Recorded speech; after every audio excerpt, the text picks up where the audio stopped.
6 รอบพัน6 รอบ7 รอบพันไป7 รอบ ว่าไปครับ7 รอบ 7 รอบพัน7 รอบพัน 7 รอบครับยกคำมิ้น6 รอบ ไปอีก 7 รอบ ไปอีก7 รอบ7 รอบ8 รอบ8 รอบ ตามลูกไปครับ8 ลูก8 รอบ8 รอบพัน อยู่นะอยู่นะ 8 รอบพัน อยู่นะอยู่นะ 9 รอบพัน9 รอบพัน9 รอบพันเอาลงไปน้อง 9 รอบพัน9 รอบ 9 รอบพันอยู่ไม่ต้อง9 รอบ9 รอบ9 รอบพันไป 10 รอบไป10 รอบ 10 รอบ 10 รอบพัน 10 รอบพันตามลูกไป 10 รอบพัน10 รอบ 10 รอบพัน 11 พัน11 พั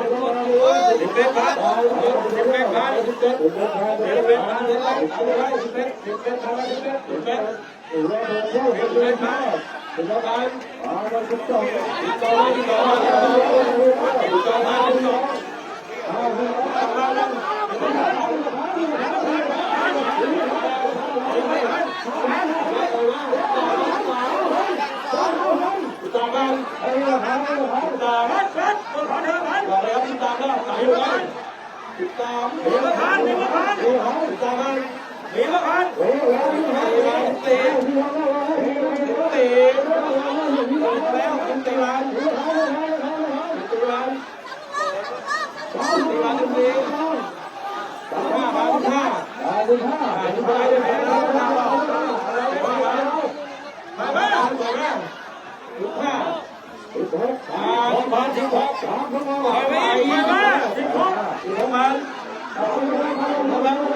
16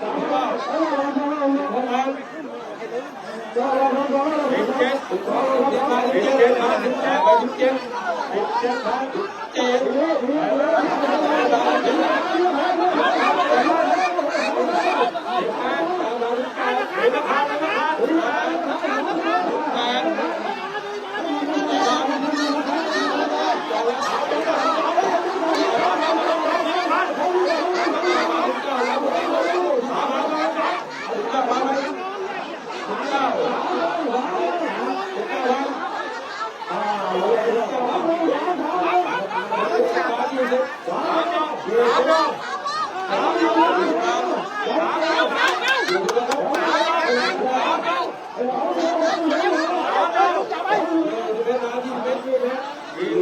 ไป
ปากคายมาที่หนึ่งครับ